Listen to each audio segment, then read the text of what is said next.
Hello friends, તો આપણે સરેરાશ વેગની વાત કરી અને હવે આ લેક્ચરમાં આપણે ત્વરિત વેગની આપણે વાત કરવાના છીએ.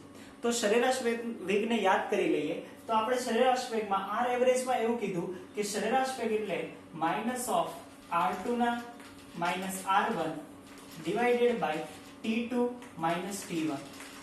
આને આપણે એવી રીતે પણ દર્શાવી શકીએ minus of delta of r એટલે કે પ્રક્રિયકની સાંદ્રતામાં થતો ફેરફાર છેદમાં ડેલ્ટા ઓફ t. સેમ આપણે આને આવી રીતે પણ દર્શાવી શકીએ delta of p divided by delta of t, right? તો આને આપણે આવી રીતે દર્શાવી શકીએ અને આ આપણે વાત કરી આર એવરેજ. હવે આપણે એ જોવાનું છે કે શું પ્રક્રિયાના વેગને એ જે પ્રક્રિયાનો વેગ છે એને સરેરાશ વેગ તરીકે દર્શાવી શકાય, એટલે કે જે સરેરાશ વેગ છે એને જ પ્રક્રિયાના વેગ તરીકે લેવો કે કેમ? તો અહીંયા આપણને એક વચ્ચે સરસ ઉદાહરણ આપેલું છે. એ ઉદાહરણ તમે સોલ્વ કરશો એટલે અલગ અલગ તમને સમયે સરેરાશ વેગ મળશે અને આપણને એવું તારણ નીકળશે કે સરેરાશ વેગ એ સમયના બધા અલગ અલગ ગાળાઓ માટે અલગ અલગ મળે છે. એનો મતલબ કે કોઈ પણ પ્રક્રિયા માટે સરેરાશ વેગને આપણે પ્રક્રિયાનો વેગ લઈ શકતા નથી. તો પ્રક્રિયાનો વેગ કોને લેવાનું? તો ફરીથી આપણે જે જોવાના છે એ લખીએ કે પ્રક્રિયાનો વેગ એ તે પ્રક્રિયાનો ત્વરિત વેગ લેવાય છે. એટલે કે તમારે જો પ્રક્રિયાનો વેગ ગણવો હોય તો ત્વરિત વેગ ગણવો પડે. ત્વરિત વેગ એટલે કે ઇન્સ્ટન્ટેનિયસ વેગ. ઇન્સ્ટન્ટેનિયસ એટલે કે તે ક્ષણે, તત્કાલીન, એ જ ક્ષણે તેનો વેગ કેટલો છે તેને જ આપણે કહીશું તત્કાલીન વેગ, ત્વરિત વેગ. તો આપણે એક તારવીએ છીએ. આમ તો ફિઝિક્સમાં તમે આ તારવેલું હશે. કઈ રીતે તારવતા હતા? તો આપણે કહીએ છીએ કે જ્યારે આપણે સરેરાશ વેગ તારવ્યો ત્યારે જે ડેલ્ટા ટી છે એની રેન્જ બહુ મોટી હતી, માપી શકાય એટલી લાંબી હતી રેન્જ. પરંતુ જો આ ડેલ્ટા ટી છે એટલે કે ડેલ્ટા ટી ટેન્ડ્સ ટુ શું થાય? ડેલ્ટા ટી ટેન્ડ્સ ટુ 0 થાય. ટેન્ડ્સ ટુ 0 એનો મતલબ એકદમ શૂન્ય જેટલું થાય, એકદમ નહિવત જેટલું થાય. એટલે કે ડેલ્ટા ટી ટેન્ડ્સ ટુ 0 થાય તો આપણે delta T is equal two શું લખીએ છીએ? dt, right? એકદમ માઇનર એટલે કે એકદમ નાના ભાગ ઉપર જ્યારે આપણે માપીશું તો એ એક પોઈન્ટ થઈ જશે અને એ પોઈન્ટ માટેનો જે છે સરેરાશ વેગ એને જ આપણે તત્કાલીન વેગ, ત્વરિત વેગ કહીશું. તો ઇન્સ્ટન્ટેનિયસ વેગ એને કઈ રીતે દર્શાવી શકાય? તો એને આપણે કહીશું કે r instantaneous is equal two, એને પણ આ જ રીતે દર્શાવી શકાય. તો પરંતુ માત્ર ફરક એટલો છે કે જે ડેલ્ટા છે હવે d થઈ ગયું છે, એકદમ માઇનર થઈ ગયું છે, નાનું થઈ ગયું છે. તો એ દર્શાવશે minus d of r divided by dt is equal to, same આપણે આ તો રિએક્ટન્ટ માટે લખ્યું એટલે કે આ પ્રક્રિયક માટે, તો સેમ આપણે નિપજ માટે પણ લખી શકીએ d of p product divided by t, right? ક્યારે? જ્યારે ડેલ્ટા t ટેન્ડ્સ ટુ 0 થઈ જાય. હવે પ્રશ્ન થાય કે આ dr by dt કઈ રીતે શોધવું? તો dr by dt એ શું છે?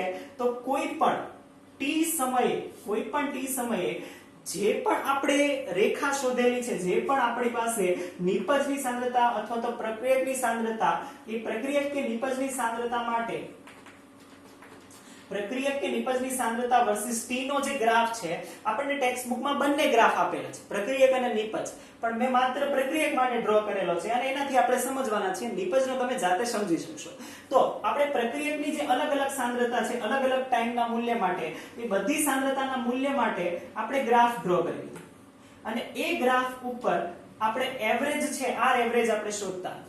હવે ઇન્સ્ટન્ટેનિયસ રેટ કઈ રીતે શોધી શકાય એ જોઈ લઈએ. તો ઇન્સ્ટન્ટેનિયસ રેટ એનો મતલબ કે એ કોઈ પોઈન્ટ માટે થશે, એટલે કે t સમયે, ધારો કે આ કોઈ t સમય છે, રાઈટ? એ સમયે મારે એનો ત્વરિત વેગ શોધવો છે. તો ત્વરિત વેગ શું આવશે? તો ત્વરિત વેગ એ આ જે t સમયે જે આ જે ગ્રાફ મળ્યો છે, t સમયે જે ગ્રાફ મળ્યો છે, એ ગ્રાફનું આ પોઈન્ટ પર જે સ્પર્શ રેખા મળશે, એ સ્પર્શ રેખાના ઢાળના મૂલ્ય જેટલો થાય. તો ત્વરિત વેગ એ t સમયે r વર્સિસ t ના ગ્રાફ પર સ્પર્શ રેખાના ઢાળ જેટલો થાય એનો મતલબ કે આ જે રેખા છે અહીંયા તમને આઈ થિંક દેખાતું હશે, આ સ્પર્શક ડ્રો કરેલો છે, ટેન્જેન્ટ આપણે આ પોઈન્ટ પર ડ્રો કરીએ તો ટેન્જેન્ટ આ રીતનો મળશે, એટલે કે આ પોઈન્ટે મેં સ્પર્શક ડ્રો કર્યો અને એ જે સ્પર્શક છે એ સ્પર્શકનો ઢાળ આ રીતે આપણને મળશે અને એ ઢાળને તમને જો યાદ હોય તો ઢાળને તમે મેથ્સમાં દર્શાવો dy/dx, તો સેમ અહીંયા આપણે એ ઢાળને દર્શાવીશું, તો અહીંયા જે ઢાળ થશે is equal to m, એને આપણે શું કહીશું, આ કોના માટે છે, પ્રક્રિયક માટે, તો એ ઢાળની વેલ્યુ આપણને મળશે, જુઓ તો તમને રેખા જે મળવાની છે ને એનો ઢાળ તે સ્લોપ જ નેગેટિવ મળશે, રાઈટ, તો એ આપણને મળશે dy/dx કરીએ તો dy y અક્ષ ઉપર કોણ છે, પ્રક્રિયકની સાંદ્રતા, એટલે કે dr/dx x અક્ષ પર કોણ છે, તો કે સમય, તો dt, તો આ આપણને ઢાળની વેલ્યુ મળશે અને આ જ આપણને શું મળશે, એનો ત્વરિત અથવા તો તત્કાલીન વેગ. તો આ તત્કાલીન વેગ થાય અને ફરીથી યાદ રાખો કે કોઈ પણ પ્રક્રિયાનો વેગ આવું આપણે જ્યારે કહેતા હોય ને તો એને કોને સમજવાનો, એને જે વેગ છે એ આપણે ઇન્સ્ટન્ટેનિયસ રેટ જ સમજીશું, એટલે કે તત્કાલીન વેગને જેનો શું ગણવામાં આવે છે, પ્રક્રિયાનો વેગ, નહીં કે આર એવરેજ. સરેરાશ વેગને નથી ગણતા, કોને ગણીએ છીએ, તત્કાલીન વેગ. તો આ ખૂબ જ અગત્યનું છે અને તત્કાલીન વેગ છે એ સૂત્ર આપણે યાદ રાખીશું, તો આ નિપજ અને પ્રોડક્ટ માટે આર ઇન્સ્ટન્ટેનિયસ ના સૂત્ર છે, રાઈટ. હવે આપણે સરેરાશ વેગ જોઈ લીધું, રાઈટ, સેમ આપણે જોઈ લીધું કે કોઈ પણ પ્રક્રિયા માટે તત્કાલીન વેગ શું હોય, પરંતુ આ તમને ફરીથી યાદ કરાવું કે આ કોના માટે આપણે જોયું છે, આપણે એક સીધી અને સરળ પ્રક્રિયા માટે જોયું, અને એ સીધી અને સરળ પ્રક્રિયા કઈ હતી, તો એ પ્રક્રિયા હતી R gives P, પ્રક્રિયા R gives P. R કોઈ પણ પ્રક્રિયક છે ને P કોઈ પણ નિપજ છે, પરંતુ અહીંયા જુઓ આ પ્રક્રિયા કેટલી સરળ છે કે અહીંયા આના પણ એક મોલ છે, આના પણ એક મોલ છે, આ પણ એક જ પ્રક્રિયક છે અને પ્રોડક્ટ પણ એક જ છે, પણ શું વાસ્તવમાં કોઈ પણ રાસાયણિક પ્રક્રિયા આટલી સરળ હોય છે, નહીં, રાસાયણિક પ્રક્રિયાઓ આટલી સરળ હોતી નથી. તો આપણે છેલ્લું એક સૂત્ર જે બધામાં કોમન આપણે વાપરવાના છીએ, એક કોમન રિએક્શન માટે કોમન સૂત્ર તારવી લઈએ છીએ કે જે ખૂબ જ ઇમ્પોર્ટન્ટ છે, જે તત્કાલીન વેગ, સરેરાશ વેગ બધા માટે આપણે તારવીશું. તો છેલ્લી એક પ્રક્રિયા લખીએ, આ તો બહુ સરળ પ્રક્રિયા. હવે આપણે એવી કોઈ કોમ્પ્લેક્સ પ્રક્રિયા લખીએ કે જે આપણે રસાયણ વિજ્ઞાનમાં પ્રેક્ટિકલી જોઈએ છીએ, તો એવી પ્રક્રિયા કઈ થાય, તો એ પ્રક્રિયા આપણે લખીએ અને એના માટે સૂત્ર તારવવાનો પ્રયત્ન કરીએ. તો આ તત્કાલીન વેગ સમજાશે અને આર એવરેજ સમજાશે. તો આના સૂત્રો આપણે ખાલી રાખવાના છીએ, તો આ થયા આર ઇન્સ્ટન્ટેનિયસ, રાઈટ. તો અહીંયા આપણે આ કોના માટે વાત કરી તો એ પણ લખી દઈએ કે આ પ્રક્રિયા હતી R gives P માટે, પ્રક્રિયા R gives P માટે આ બંને સૂત્રોને આપણે વ્યાખ્યાયિત કરેલા હતા, આ પણ અને આ પણ. હવે આપણે એક કોમ્પ્લેક્સ પ્રક્રિયા માટે વ્યાખ્યાયિત કરીએ છીએ અને એ પ્રક્રિયા અહીંયા લખીએ છીએ. ધારો કે પ્રક્રિયા હોય આ કઈ રીતે, તો કે A મોલ ઓફ પ્રક્રિયક A plus B mall of reactant B અને એ આપણને આપે છે D mall of product D and C mall of C. જો આવી કોઈ પ્રક્રિયા હોય તો આ પ્રક્રિયા માટે હવે આપણે શું વ્યાખ્યાયિત કરવાના છીએ, આ પ્રક્રિયા માટે R ઇન્સ્ટન્ટેનિયસ આપણે શોધવાના છે, એટલે કે તત્કાલીન વેગ અને સરેરાશ વેગ શોધવાના છે. તો કઈ રીતે થઈ શકે, તો બીજું કે અહીંયા તો આ એક જ મોલ હતા, 1 મોલ gives 1 મોલ, પરંતુ જ્યારે પણ આપણે આ પ્રક્રિયા માટે ઇન્સ્ટન્ટેનિયસ અથવા તો એવરેજ રેટ શોધીએ છીએ તો એવરેજ રેટ એ એની તત્વયોગમિતીય ગુણાંક વડે ભાગાય છે. કઈ રીતે, તો જે તત્વયોગમિતીય ગુણાંક છે એ છેદમાં આવે છે, તો કઈ રીતે, તો આપણે લખીએ છીએ કે a ની સાપેક્ષમાં, હવે તો પ્રક્રિયક પણ વધી ગયા, રાઈટ, માત્ર એક પ્રક્રિયક નથી, પ્રક્રિયક પણ બે છે, તો a ની સાપેક્ષમાં વેગ, તો આપણે લખીએ છીએ a ની સાપેક્ષે x માં સરેરાશ અને તત્કાલીન વેગ, ચાલો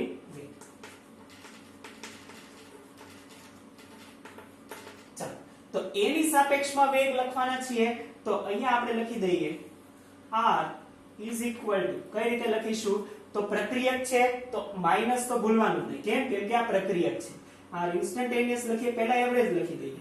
તો એવરેજ શું થશે? Delta of a. હવે પ્રક્રિયક કોણ છે? a ડિવાઇડેડ બાય હમણાં જ આપણે કીધું કે એનું જે તત્વયુગ્મિતીય ગુણાંક છે એના વડે આપણે એના વેગને ભાગીશું. તો 1/a into delta t. Right? આ જે a છે એ છેદમાં આવશે. કેમ કે એનો જે તત્વયુગ્મિતીય ગુણાંક છે એ એના એવરેજ રેટ અથવા તો એનો જે ઇન્સ્ટન્ટેનિયસ રેટ છે એટલે કે સરેરાશ વેગ અને એનો તત્કાલીન વેગમાં આપણે ભાગાકાર કરીશું. રાઈટ? તો આગળ આપણે લખીએ છીએ ઇન્સ્ટન્ટેનિયસ વેગ. તો r ઇન્સ્ટન્ટેનિયસ પણ આપણે આ જ રીતે લખીશું. r instantaneous is equal to r instant again minus કેમ કે પ્રક્રિયક છે 1/a into dr da/dt થશે. તો આ આપણે વાત કરી a ની સાપેક્ષમાં તત્કાલીન અને સરેરાશ વેગ. હવે આપણે બધા સૂત્રો ફરીથી ઇરેઝ કરીએ કેમ કે આપણે નવા સૂત્ર યાદ રાખવાના છીએ. તો a લખી દઈએ. તો આપણે a ની સાપેક્ષમાં વાત કરી. સેમ તમે b ની સાપેક્ષમાં લખી શકો. રાઈટ? તો b ની સાપેક્ષમાં તમે લખશો તો સેમ હું અહીંયા લખું છું a ની સાપેક્ષમાં હોય એવી જ રીતે b ની સાપેક્ષમાં સેમ આવા સૂત્ર થશે minus of delta of b divided by b delta of t. જેનો તત્વયુગ્મિતીય ગુણાંક છે એના વડે આપણે ભાગાકાર કરીશું. ફાઇન? તો સેમ આપણને r ઇન્સ્ટન્ટેનિયસ જો આપણે લખવાનો હોય તો એ પણ લખી શકીએ 1/b d of b by d થશે. રાઈટ? ઇન શોર્ટ એનો જે તત્વયુગ્મિતીય ગુણાંક છે એના વડે ભાગાકાર આપણે કરીશું. સેમ આપણે પ્રોડક્ટ માટે લખીએ છીએ તો પ્રોડક્ટ માટે c માટે પણ સાંદ્રતા એ રીતે લખી શકીએ છીએ. ચાલો તો c માટે લખીશું. તમે સેમ આવી રીતે એની સાપેક્ષમાં સરેરાશ તત્કાલીન વેગ એવું સૂત્ર આપીને આ બે તારવાના. સેમ b માટે પણ આવું લખવાનું, આ બે લખવાના. સેમ c માટે આવું લખીને પછી c માટે લખવાનું. રાઈટ? તમારે મેં સ્પેસ નથી આપણી પાસે એટલે મેં સાથે લખ્યું છે. તમારે અલગ અલગ લખવાનું. ચાલો તો c માટે લખીએ છીએ. તો c હવે તો કોણ છે? પ્રોડક્ટ છે. તો એના માટે તો આવશે પ્લસ. રાઈટ? એવરેજ વેગ એવરેજ રેટ લખીએ છીએ તો એ આવશે 1/c delta of c divided by delta of t. Instantaneous rate plus 1/c d of c divided by d of t. યાદ રહેશે આ રીતે. ઇન શોર્ટ આ બધાને આપણે ટૂંકમાં આવી રીતે લખી શકીએ.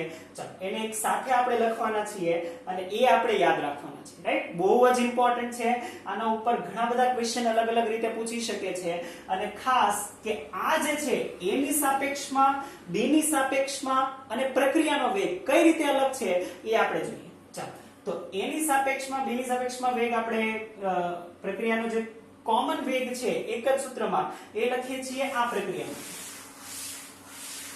રાઈટ? તો આ જે સૂત્રો આપણે લખ્યા હતા એ સેમ a b c અને d ચારે ચાર માટે તમારે સેપરેટલી લખવાના અને છેલ્લે આપણે આવી રીતે લખીશું કે r average is equal to minus of delta of a divided by a into delta t is equal to minus of delta of b divided by b delta of t is equal to plus of delta of c upon c delta of t is equal to plus of delta of d divided by d into delta of t થશે.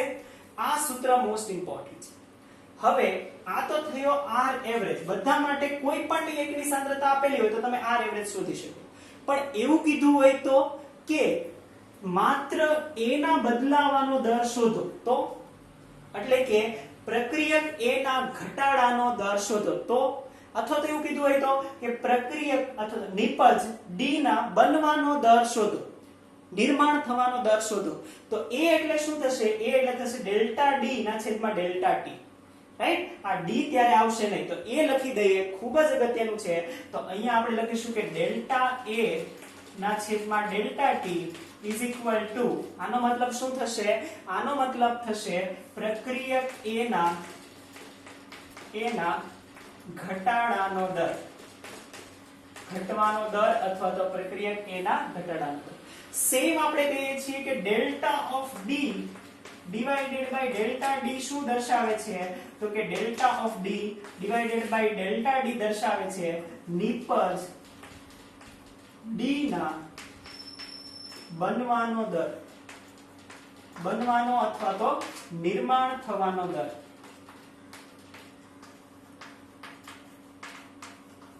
Right? ધ્યાનમાં આવશે આવી રીતના કોઈ પણ સૂત્ર આપી દે તમને, ધારો કે કોઈ એક પ્રક્રિયા આપેલી છે, પ્રક્રિયામાં અહીંયા જુઓ આ A છે ને એની જગ્યાએ કોઈ પણ 1 2 3 4 એના મોલ હોઈ શકે. આ ABC કેપિટલ ABCD છે ત્યાં HBr HCl H2SO4 એવું કઈ પણ પ્રક્રિયક હોઈ શકે. અને તમને એવું કે કોઈ પણ એક આવું કીધું હોય કે D છે તો D ના બનવાનો દર આટલો છે અને તમને એવું કે તમારે R એવરેજ શોધવાનો છે તો શોધી શકો. યસ ઓફ કોર્સ, જે D ના બનવાનો દર આટલો થશે ડિવાઇડેડ બાય D એટલે કે એનો તત્વયોગમિતીય ગુણાકાર કરીએ તો R એવરેજ મળે. રાઈટ? સેમ કોઈના પણ માટે આમથી તેમ આપેલું હોય તો તમે આ સોલ્વ કરી શકો છો. આપણે એક ઉદાહરણ આનું જોઈશું અને પછી આપણે આ સોલ્વ કરીશું. ફાઇન? ચાલો તો એક ઉદાહરણ આનું લઈ લઈએ છીએ કેમ કે ખૂબ જ ઇમ્પોર્ટન્ટ છે. રાઈટ? આપણે ઉદાહરણમાં પણ સેમ આવો ક્વેશ્ચન આપેલો છે એ તમે જાતે સોલ્વ કરીશું. રાઈટ? તમે જાતે સોલ્વ કરવાના છો. એક ઉદાહરણ હું આપું છું એ આપણે સોલ્વ કરીને આગળ વધીએ છીએ. ચાલો તો આ યાદ રાખીશું.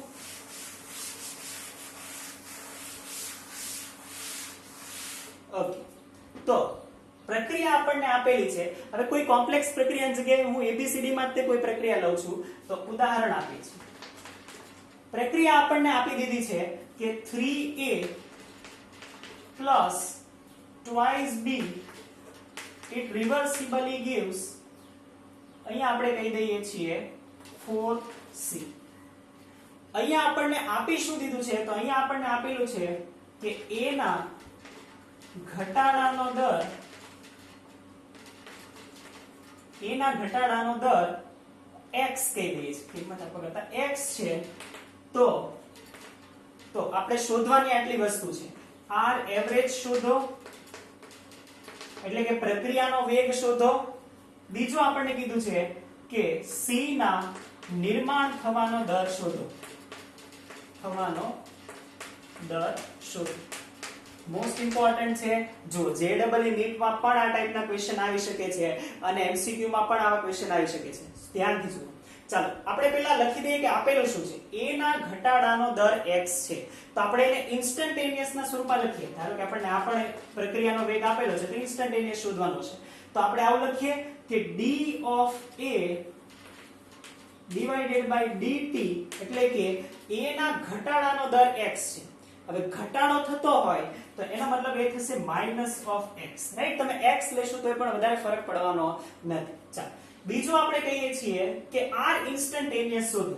તો R ઇન્સ્ટન્ટેનિયસ તો ભાઈ આપણને સૂત્ર ખબર છે કે કઈ રીતે હોય તો A હોય minus of dA by dt અને છેદમાં હોય અહીંયા A એટલે કે A નો તત્વયોગમિતીય ગુણાંક કેટલો છે 3. તો આ થશે 3. તો અહીંયા -x કિંમત મૂકીશું તો આ થશે x by 3. મળી ગયો R ઇન્સ્ટન્ટેનિયસ. આ થશે R ઇન્સ્ટન્ટેનિયસ. સિમ્પલ. રાઈટ? એકદમ સરળ છે, આવડે એવું છે. સેમ C ના નિર્માણ થવાનો દર. ચાલો C ના નિર્માણ થવાનો દર એટલે કે d of C divided by dt શોધવાનું આપણને કીધું છે. રાઈટ? પરંતુ d of C divided by dt તો નથી. તો શું છે આપણી પાસે? તો આપણી પાસે R ઇન્સ્ટન્ટેનિયસ છે. R ઇન્સ્ટન્ટેનિયસ ને આપણે C ના સ્વરૂપમાં લખી શકીએ. આ લખી શકીએ. કઈ રીતે? કે R instantaneous is equal to plus of d of C divided by dt અને છેદમાં અહીંયા C. આપણે શોધવું છે dC by dt તો C અહીંયા ગુણાકારમાં જશે અને R ઇન્સ્ટન્ટેનિયસ આપણે શોધેલું છે. રાઈટ? તો R ઇન્સ્ટન્ટેનિયસ ની જગ્યાએ મૂકું છું x by 3. આ જે C છે, C એટલે કે આનો તત્વયોગમિતીય ગુણાંક, A એટલે કે એ છે 4 તો એ આપણે અહીંયા મૂકીશું તો મળી જશે dC by dt. તો dC by dt કેટલું થશે 4x by 3. આવડશે? આઈ થિંક તમને આઈડિયા આવી ગયો હશે કે કઈ રીતે સોલ્વ કરવાનું, કઈ રીતે ગણવાનું. તો આવા ઘણા બધા ક્વેશ્ચન આવી ગયા છે. રાઈટ? તમે જાતે સોલ્વ કરવાનો પ્રયત્ન કરો. એકાદ બે ઉદાહરણમાં પણ છે પણ આવા ક્વેશ્ચન આવવાના છે. ઓકે? તો આ આપણે એક ક્વેશ્ચન જોયો અને અહીંયા આપણે ત્વરિત વેગ, સરેરાશ વેગ અને આ જે વેગને રિલેટેડ ઘણું બધું હતું એ આપણે પૂર્ણ કર્યું છે. આગળનું આપણે નેક્સ્ટ લેક્ચરમાં જોઈશું. Thank you.